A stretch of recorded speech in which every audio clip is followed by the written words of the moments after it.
오늘은 로마서 14번째 시간 문자의 얽매인 낡은 정신이라는 제목으로 7장 말씀을 함께 나누려고 합니다. 이 음험한 그림을 하나 소개를 합니다. 네, 이게 무슨 그림일까요? 이걸 아시는 분은 창세기를 열심히 읽고 계신 분입니다. 마이크 켜주셔도 됩니다. 이 설교 시간에는 다들 마이크 켜시고 자유롭게 얘기해 주세요. 이 그림은 무슨 그림일까? 노아. 노아. 왜 노아라고 생각하셨죠? 룻? 응? 그 룻 성경 노아가 그 술에 취해서 네. 며느리들이 아, 예. 아들들이 줬죠. 그 옷을 하나는 덮어줬고 하나는 키득키득 웃었고 그래서 네네. 함은 흑인이 됐다라는 전설 같은 얘기가 있죠. 네. 네, 롯과 아까 롯 누구셨나요? 저요. 아유, 멋있습니다. 네. 뭐 노아라도 상관없습니다. 네, 그림은 내가 보고 싶은 대로 보는 거니까요. 이거는 루벤스라고 하는 화가가 그린 롯과 딸들이에요.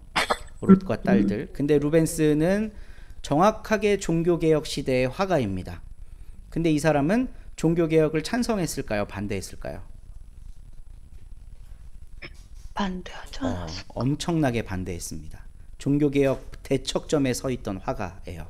그와 반대로 우리가 좋아하는 렘브란트라는 화가 약간 시기는 겹치긴 하는데 조금 다르긴 합니다. 렘브란트가 더 후배죠. 이 렘브란트는 친종교개혁적 화가예요. 그래서 우리는 그림을 나눌 때 대체로 종교개혁을 지지했던 화가들의 그림을 많이 나누는데 오늘은 그 대척점에 서 있던 종교개혁을 지지하지 않았던 반종교개혁가 루벤스의 그림을 소개합니다. 그림으로는 아주 훌륭한 색감과 표현력을 가져서 중세 말기에 아주 최고의 전성기를 누린 화가예요. 실제로 국왕보다 더 높은 클래스의 삶을 살았다고 합니다. 돈을 엄청 많이 벌었어요.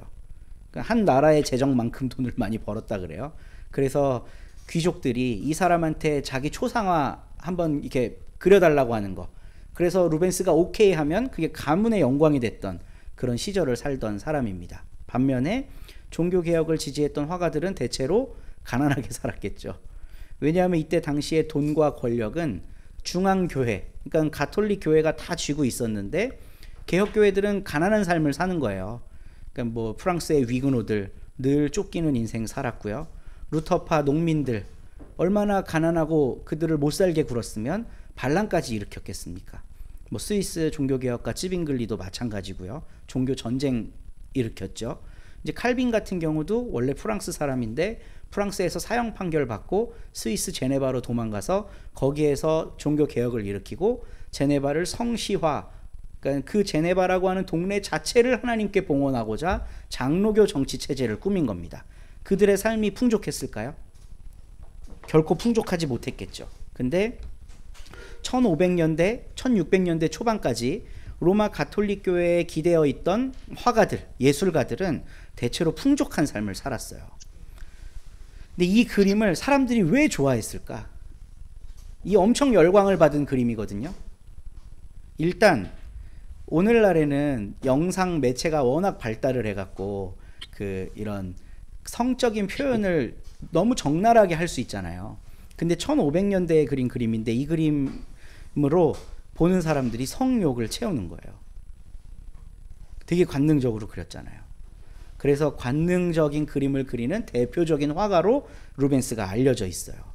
이 그림을 보면 어떤 생각이 드냐 하면요. 롯하고 딸이 어떤 잠자리를 가졌을까를 상상하게 합니다. 그쵸? 딸들이 막 옷을 훌러덩 벗고 아빠한테 포도주를 지금 따라주고 있는 장면이에요. 얼마나 이게 야해요. 절제가 없어, 그림에. 절제가 없어. 그러니까 사람들이 그거를 소비하는 거죠. 그 문화를. 근데 롯과 딸들이 원래 알려주려고 했던 메시지가 뭔가요? 우리 아직 창세기 그 부분을 안 나갔기 때문에 여러분이 모르시는 게 당연하지만 이제 오래전부터 창세기의 애독자였다면 모압과 암몬이라는 족속의 출발을 알려주는 사건으로 그 사건을 가르쳐주는 거거든요.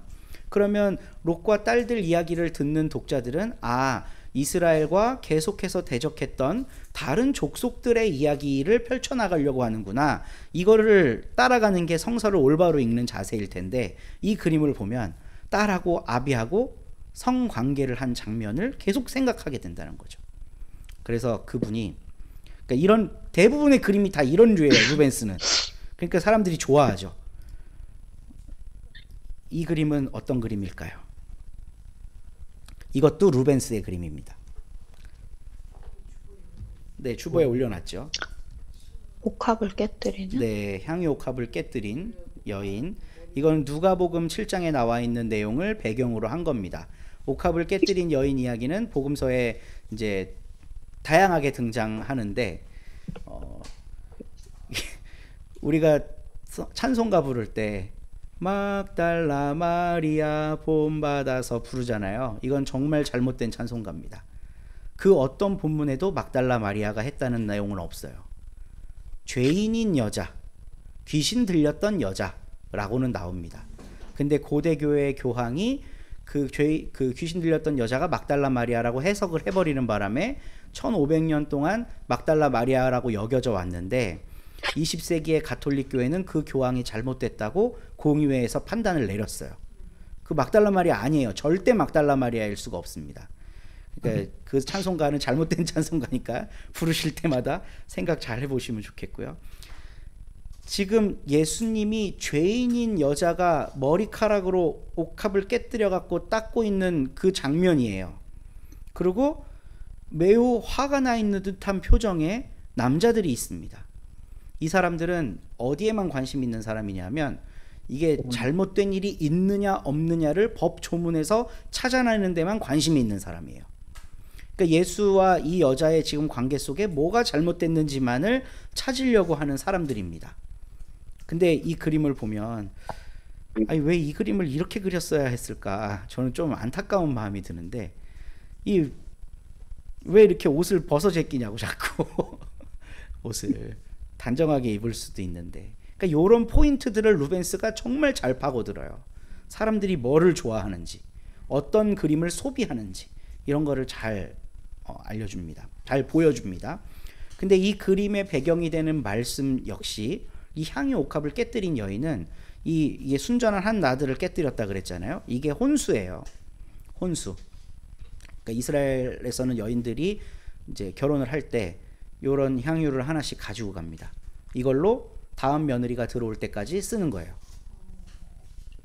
집안에 손님이 오면 향기 나게 하고, 사람이 죽어서 장사 지낼 땐 시체 썩은 냄새가 나지 않게 붓고. 그러니까 이거 하나가 이제 뭐 경제적 가치로 환산을 제대로 할 수 있는 방법은 없지만, 오늘날로 따지면 한 2천만 원 정도 된답니다. 요거 하나가. 그거를 깨뜨려서 예수께 바친 거죠. 그리고 그 본문에는 예수의 장례를 준비한다. 이 여자가 한 행위는 영원토록 기억될 거다라고 예수님이 칭찬해 주시는 대목이거든요. 그럼 우리는 그 본문을 읽으면서 예수님과 그 여인 사이에 있었던 그 스토리, 그리고 모든 것을 들여서 주님의 장례를 준비하려고 했던, 예수가 죽을 걸 안 거예요. 이 여자는 이런 표정을 하고 남자들이 쳐다보고 있는데 조만간 안 죽으면 이상한 거죠. 그거를 안 여인이 더 부각되도록 이 그림을 그려야 되는데, 뭔가 너무 섹시해. 이게 루벤스의 그림은 대체로 그렇습니다. 그러니까 앞으로 언제 루벤스 그림을 좀 보실 기회가 있으시다면 그런 관점으로 보시면 포인트들이 잘 딱딱 들어오시지 않을까 하는 생각이 들어요. 제가 이 그림을 왜 꺼냈냐 하면요, 루벤스의 그림이지만 이 남자들의 표정 때문이었어요. 이 남자들은 예수가 어떤 잘못을 하는지에만 관심을 갖고 있는 사람들입니다. 예수에게 트집을 잡으려고 온갖 방법을 다 동원하는 거예요. 근데 오늘 말씀 제목이 문자에 얽매인 낡은 정신이잖아요. 교회를 처음 세울 때, 우리 서로 교회를 개척할 때 이제 신고를 해야 되는데, 신고할 때 필수 서류들이 있더라고요. 정관을 내래요, 세무서에서. 그래서 아니 뭐 세무서에서 왜 우리 교회 정관을 달래? 그런 거 없는데 성도도 없고 뭐 그런데 우리 안에 무슨 정관이 있겠어요? 정관이라는 건 공동체의 합의를 통해 만드는 거잖아요. 근데 이제 시작한 교회가 정관을 갖고 시작하기가 참 어렵죠. 근데 세무서에서 정관을 갖고 오래요. 그래서 좀 개혁적인 교회들이 홈페이지에다 올려놓은 정관을 한 대여섯 개 다운로드를 받았습니다. 그리고 나서 우리 교회랑 좀 어울릴 것 같은 것들, 이런 것들을 좀 짜깁기 해갖고 A4 한 4-5장짜리 정관을 하나 만들었어요. 그리고 세무서에 갖다 줬더니 이제 교회 설립 허가가 된 거예요. 우리 교회가. 좀 그런 그 과정을 보면서 내심 좀 마음이 불편했는데, 정관이라고 하는 건 그 공동체를 이끌어 나가는데 법적인 근거가 되는 거잖아요. 근데 이 법적인 근거가 되는 정관이 우리 교회에 그럼 있는 거거든요, 지금. 근데 여러분들 중에 그 정관을 아는 분이 아무도 없죠. 왜 그럴까? 아니 제가 안 가르쳐 줬으니까 그런 거죠. 이게 여러분 우리 교회 정관입니다 하고 제가 드리지를 않은 거예요. 앞으로도 드리지 않을 거고. 요즘에 개혁적인 교회라는 곳에서 사고가 나거든요. 교회가 망가져. 근데 그게 대체로 뭐 때문에 망가지냐면 정관에 대한 해석 때문에 망가집니다. 정관에 대한 해석. 정관은 항상 개혁돼야 돼요. 항상 동시대 구성원들의 의견이 반영되어야만 하는 거예요. 근데 대체로 조직체들은 그런 개정이 느려요. 그러니까 1세대가 만들어 놓은 정관이 5년 뒤, 10년 뒤 후배들에게 법적인 제한을 작용하는, 제한 요소가 되는 거예요. 그러면 이제 새로운 세대들은 이 정관은 바꿔야 됩니다 라고 요청하겠죠. 근데 그걸 처음 만든 사람들은 그 요청을 받아들이기가 또 쉽지 않아요. 자기들이 정성스럽게 만들어 놓은 거고, 이것 때문에 처음에 우리 공동체 분위기가 얼마나 좋았는데 이 추억을 갖고 있기 때문에 거기서 다툼이 생깁니다. 근데 결국 누구 손을 들어줄 수밖에 없느냐? 조항에 적혀 있는 대로 이행하는 거를 지지할 수밖에 없는 거예요. 법이라고 하는 거는. 그렇기 때문에 항상 갈등의 요소가 돼요. 저는 이런 관계들을 좀 생각해 보면서 율법이라고 하는 것도 바로 그렇게 기능했겠다라는 생각을 해봤어요. 1000년 전에 성서라고 하는 곳에 쓰여진 그 율법을 가지고 랍비들이 해설을 해서 이제 시행 규칙을 만들었어요. 600여 가지의 시행 규칙. 그 시행 규칙으로 사람들을 통제해요. 근데 시대가 바뀌고 뭐 이스라엘 같은 경우도 여러 우여곡절을 겪었는데 자치국가인 때도 있었다가 식민 통치를 받은 때도 있었다가 식민지와 자치국가의 중간쯤인 그런 단계도 거쳤다가 굉장히 긴 시간 동안 다양한 사회 변동을 경험하거든요. 그 모든 사회 변동과 무관하게 이 율법은 살아있는 거예요. 그러니까 다른 시대를 사는 사람한테도 똑같이 적용되는 거죠. 그러니까 첫 시대 때는 그 율법의 정신이 아름다웠을지라도 저 후대의 시대 때는 그 율법의 정신이 꼭 옳지만은 않을 수도 있는 거예요. 그래서 제가 처음에 여러분에게 말씀드렸던 아주 대표적인 사례를 누가복음에 나와 있는 목동들의 경배 사건을 예로 들어드렸어요. 목동들은 원래 이스라엘 조상들의 직업이에요. 목동이라고 하는 직업은. 아브라함도 목동이었고 다윗도 목동이었어요. 모세도 40년 동안 광야에서 양쳤어요. 그러니까 이스라엘이 가장 존경하는 3명의 위인, 믿음의 조상 아브라함, 최고의 지도자 모세, 왕 중의 왕 다윗, 이 셋이 다 목동 출신이라고요. 이들이 목동을 하고 있을 때 안식일을 지켰을까요? 못 지켜요. 목동하는 동안에 안식일 지킨 적이 없어요. 안식일을 지킨다는 건 성전 중심의 종교 시스템이 사회화되었을 때 할 수 있는 거예요. 근데 그 이전에 살았던 사람들이 무슨 수로 안식일을 지켰겠어요. 근데 1세기 팔레스타인에서 목동들은 직업적인 죄인이었어요. 안식일을 못 지키니까. 그러니까 법이라고 하는 게 이렇다는 거예요. 동시대에는 아름다울 수 있어요. 솔로몬이 성전을 짓고 율법 학자들한테 어떻게 하면 우리가 이 이스라엘을 아름답게 이끌고 갈 수 있을까? 율법 학자들이 공부를 해. 그래서 일주일에 한 번은 예배를 드려야겠습니다. 안식일 지킵시다 하고 율법 조문을 만들었어요. 그러면 그 처음 만들었을 때는 그 선포가 그 사회를 아름답게 하고 행복하게 했겠죠. 아, 우리도 예배 드릴 수 있는 사람이구나. 이 이스라엘 백성들이 민족 의식이 고취되고 왕이나 나나 똑같은 날 쉬고 똑같은 날 예배 드리는구나. 이게 얼마나 아름다운 일이에요. 근데 그게 불과 몇백 년 지나고 나니까 그 율법 조항이 누군가를 죄인으로 규정해. 근데 그 누군가가 누구냐? 진짜 죄인이 아니에요. 조상 대대로 하던 일을 하던 사람들이 죄인이 되는 거예요. 저는 오늘 우리가 읽은 말씀은요, 바울이 이 지점을 건드리고 있다고 생각해요. 율법이라고 하는 게 네가 처음 결혼했던 그 남편하고의 관계에 있어서는 아름다운 거야. 근데 그 남편이 죽었어. 근데도 계속 그 율법을 지켜야 될까요? 새로운 곳에 남편이 죽고 나면 그 법에서 풀려난다는 거예요. 이거는 신명기 21장, 24장에 나와 있는 이제 재혼과 관련된 규정을 바울이 빠삭하게 알고 있었기 때문에 이제 그냥 나온 이야기일 텐데, 신명기에 보면 이런 내용이 있습니다. 그 이혼 할 수 있도록 남편이 이혼 증서를 써주면 이 여자는 이 남편의 법에서 해방될 수 있다는 조항이 있어요. 신명기에. 그래서 다른 남자한테 이제 시집 갈 수가 있는 거예요. 그래서 갔는데 이 두 번째 남자가 죽은 거예요. 그러면 이 여인은 이제 어떻게 하면 될까요? 자유야? 전 남편한테 돌아갈 수가 있겠죠. 근데 그 구절에서는 돌아가는 거 금지 조항을 이야기하고 있어요. 돌아갈 수 없어. 그럴 수도 있죠. 그러니까 전 남편에게 돌아갈 수 없다라고 하는, 읽어보세요. 나중에 신명기 21장하고 24장을. 네, 돌아갈 수 없다고 규정화돼 있어요. 근데 이거는 지금 로마에 사는 사람들이 그 읽고 있는 성경이잖아요. 로마의 그리스도인들은 다 이방인이었는데 이 이방인들이 유대법을 잘 알았을까요? 몰랐을까요? 로마 사람들은 이 본문을 읽고 좀 다르게 생각했을 수도 있을 것 같아요. 로마는 결혼과 이혼에 있어서 권리가 남자에게만 있었을까? 여자에게도 있었을까?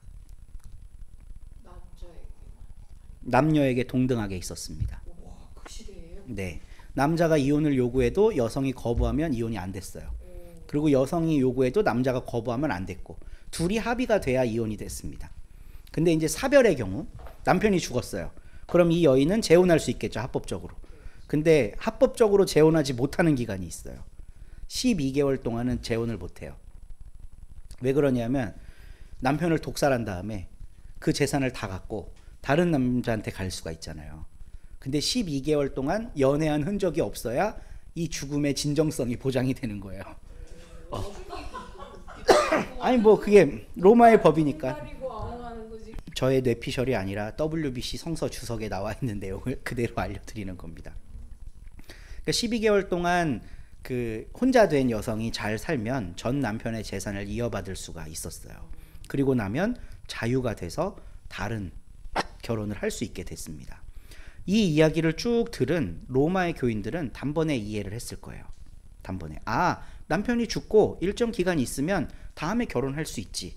그러니까 율법이라는 게 이제 바울의 선언에 따르면 무용지물화 됐으니까 이제 우리는 새로운 법의 질서, 그리스도를 통한 예수의 부활을 통한 새롭게 펼쳐진 하나님 나라의 질서와 혼인해서 새 삶을 살면 되지, 이렇게 받아들였을 거란 말이에요.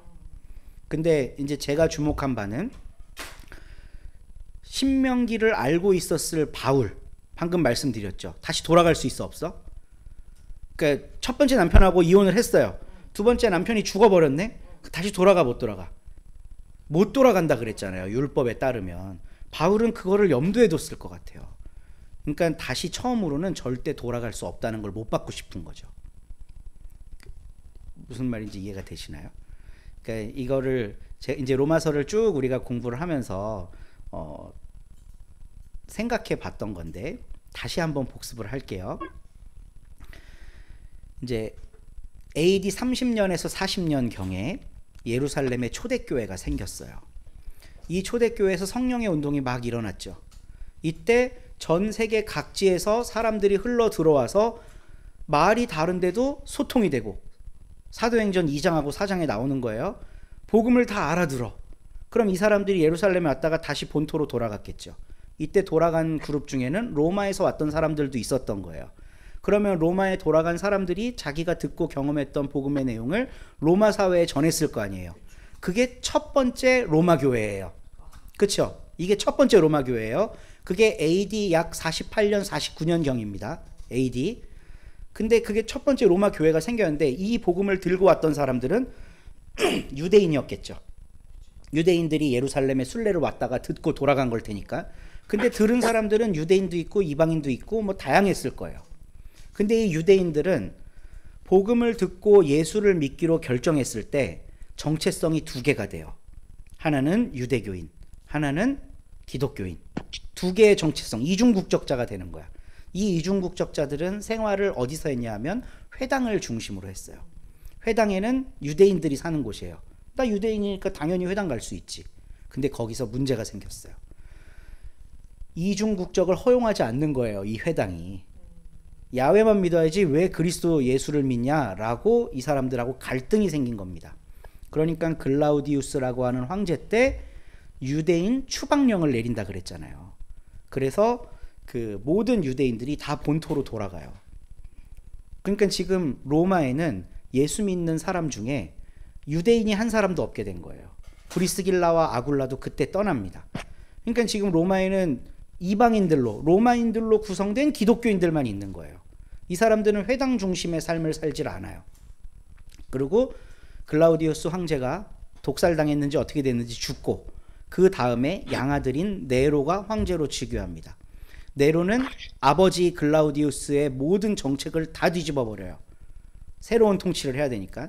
뒤집을 때 당연히 유대인들도 소환했겠죠.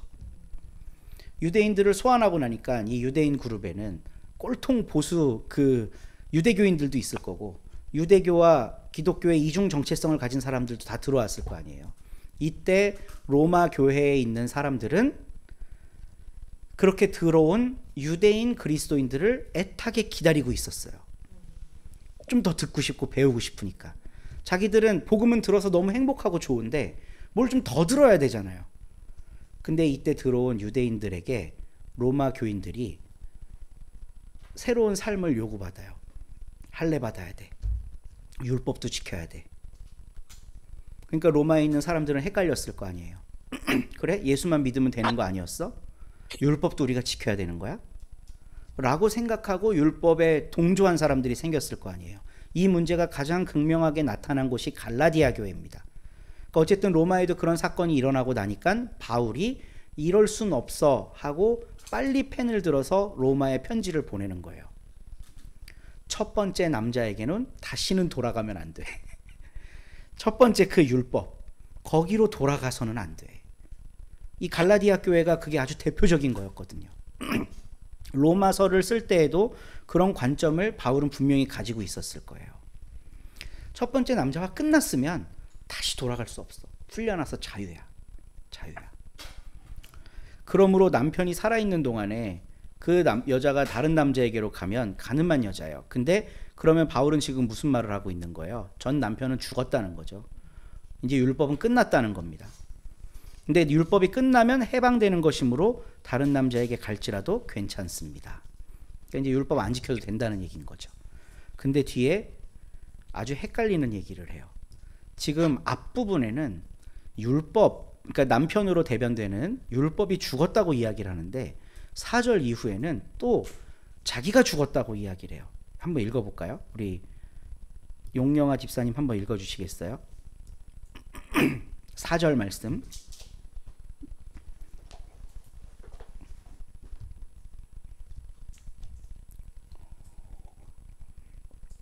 음소거돼 있으십니다. 네, 4절. 나의 형제자매 여러분, 그러므로 여러분도 그리스도의 몸으로 말미암아 율법에 대해서는 죽임을 당했습니다. 그래서 여러분은 다른 분, 곧 죽은 사람들 가운데서 살아나신 그분에게 속하게 되었습니다. 그것은 우리가 하나님을 위하여 열매를 맺게 하기 위함입니다. 네, 아니 이 앞에는 남편 죽은 얘기하다가 갑자기 당신들이 율법에 대해 죽었다라고 이야기를 해요. 이게 말이 안 맞아. 이 로마서의 이야기를 곰곰이 읽어보면 논리가 안 돼요. 그래서 로마서 주석가들이 가장 어려워하는 장이 로마서 7장입니다. 왜 이렇게 얘기했는지 알 수 있는 방법이 없어요. 왜 이렇게 얘기했는지. 지금 분명한 1절부터 3절까지의 내용은 남편이 죽고 나면 그 남편에 묶여있던 사람의 자유를 얘기하고 있거든요. 율법에 묶여있던 사람이 이제 그 율법으로부터 자유를 얻는 과정을 이야기한단 말이에요. 근데 4절부터는 완전히 새로운 얘기를 해요. 당신이 그리스도로 말미암아 율법에 대해 죽었다라고 얘기를 해요. 그쵸? 근데 이 뒷부분 이야기가 우리 6장까지 이어져 온 내용하고 이게 사실상 더 연관이 깊은 이야기입니다. 그래서 로마서 주석가들이 이 말씀을 푸는데 애를 많이 먹고 있고, 그래서 이런저런 이야기들을 많이 하는 거예요. 그래서 주석서를 살펴보면 로마 범 이야기, 신명기 이야기 이런 것들이 다 써 있는 겁니다. 그래서 여러분들에게 그걸 소개해 준 거예요. 바울이 무슨 마음으로 이 이야기를 했을까? 제가 정답을 알려드릴 수는 없지만 바울은 율법에 대해 그렇게 이야기하고 있었다. 당시 로마 사람들은 로마의 법 체제 속에서 결혼관계를 이렇게 이야기하고 있었다 라는 걸 설명을 해드린 거예요. 우리 5절 6절 말씀도 용집사님 읽어주시면 좋겠습니다. 이전에 우리가 육신을 따라 살 때에는 율법으로 말미암아 일어나는 죄의 욕정이 우리 몸의 지체 안에서 작용해서 죽음에 이르는 열매를 맺었습니다. 그러나 지금은 우리를 올감했던 것에 대하여 죽어서 율법에서 풀려났습니다. 그래서 우리는 문자에 얽매인 낡은 정신으로 하나님을 섬기지 않고 성령이 주시는 새 정신으로 하나님을 섬깁니다. 아멘. 1절부터 6절까지 좀 헷갈리게 설명하는 대목이 있지만 6절 말씀을 보면 바울이 하려고 했던 말에 그 마음 공감은 할 수 있을 것 같아요. 첫 남편, 율법으로 상정되는 첫 남편은 사람을 올가맵니다. 어떤 공동체가 처음 생길 때 법을 세운다? 이거는 좋은 일이에요. 그 당시엔 유효해요. 근데 그게 시간이 좀 흐르면 누군가의 발목을 잡는 일이 된다는 거예요. 그래서 바울은 그 행위를 가지고 문자의 메인 낡은 정신이라는 말로 표현해 버립니다. 이거를 본 유대교인들은 엄청 화냈겠죠. 자기들이 갖고 있는 율법을 문자의 메인 낡은 정신이라고 그냥 규정해 버린 거예요. 그건 옛 남편이고. 그러니까 이건 진짜 유대인들을 분노하게 할 만한 이야기고, 바울이 유대인들한테 돌로도 얻어맞고 막 도망 여러 번 다니거든요. 죽을 뻔해갖고. 왜 유대인들이 바울을 죽이려고 했는지 이해는 돼요. 문자에 얽매인 낡은 정신, 거기에 매여 있지 말아라. 그걸로 하나님을 섬기지 말아라. 그리고 성령이 주시는 새 정신으로 하나님을 섬겨라 라고 이야기를 합니다. 우리 서로 공동체에는 세무서가 갖고 있는 정관이 있어요. 근데 그 정관은 그냥 우리 교회가 합법적인 그 종교법인으로 등록되기 위한 절차고 과정이었습니다. 그 정관의 내용이 우리 공동체에 누군가를 아프게 하고 상처를 준다면 없는 게 차라리 훨씬 나은 거죠. 그런 게. 그럼 우리가 받아야 하는 성령이 주시는 새 정신이라는 게 뭘까요? 성령이 주시는 새 정신. 우리가 성경에서 강조하는 두 가지 사랑을 핵심적으로 요약한다고 한다면 뭐 하나님을 사랑하고 우리 이웃을 사랑하는, 우리 공동체 구성원을 서로 사랑하는, 이게 대원칙일 텐데 이 대원칙 하에서 하고 싶은 대로 하라는 거예요. 하고 싶은 대로 하라. 요즘에는 성경에 나와 있지도 않은 법들이 만들어져서 그걸로 성도들을 규정해요. 벌써 한 10년 전에 이슈가 됐던 이야기인데 11조를 하지 않으면 항존직이 될 수 없다는 법안이 합동측 총회에서 발의가 됐어요. 발의가. 그 성경에도 없는 건데. 그러니까 새로운 법들이 계속 만들어지면서 누군가의 신앙생활과 삶을 통제하는 거예요.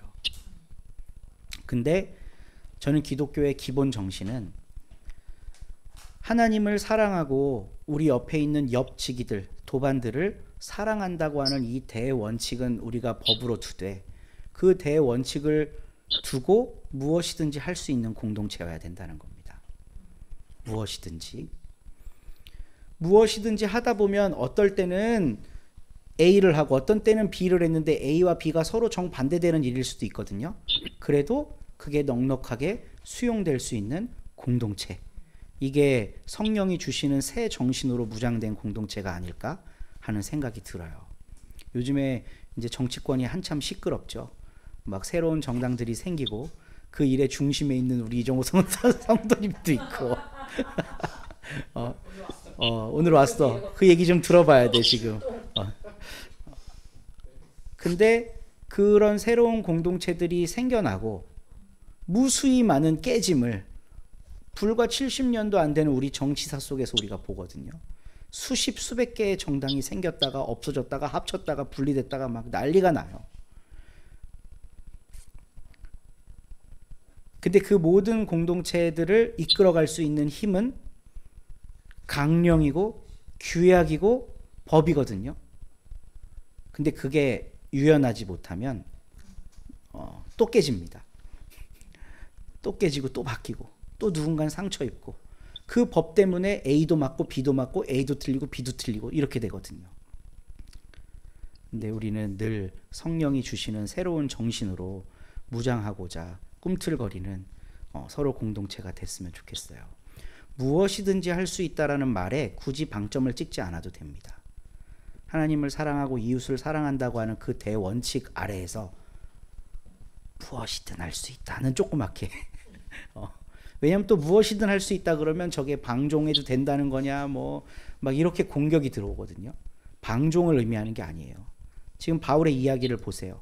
육신을 따라 살 때는 죄의 욕정이 우리 몸의 지체 안에서 작용해서 죽음에 이르는 열매를 맺는다. 근데 이제 새로운 성령이 주시는 새 정신으로 무장을 하고 나면 그럼 마음대로 이 욕정을 부리면서 살아도 된다는 거냐? 그게 아니에요. 이 욕정은 당연히 안 하게 되는 거죠. 당연히 안 하게 되는 거. 하나님을 더 사랑하는 마음으로 이전에 추구했던 악한 일들, 내 정욕과 내 욕심을 따라 살던 그 삶들은 하나님 사랑, 이웃 사랑이라고 하는 대전제 속에서 이미 다 해체된 겁니다. 그리고 나서 무엇이든지 할 수 있는 거. 앞으로 우리 서로 교회가 많이 커져도요. 그럴 일은 없겠지만 문자의 얽매인 낡은 정신이 우리를 올가매지 못하도록 우리 모두가 성령이 주시는 새 정신으로 무장하게 되기를 바라봅니다.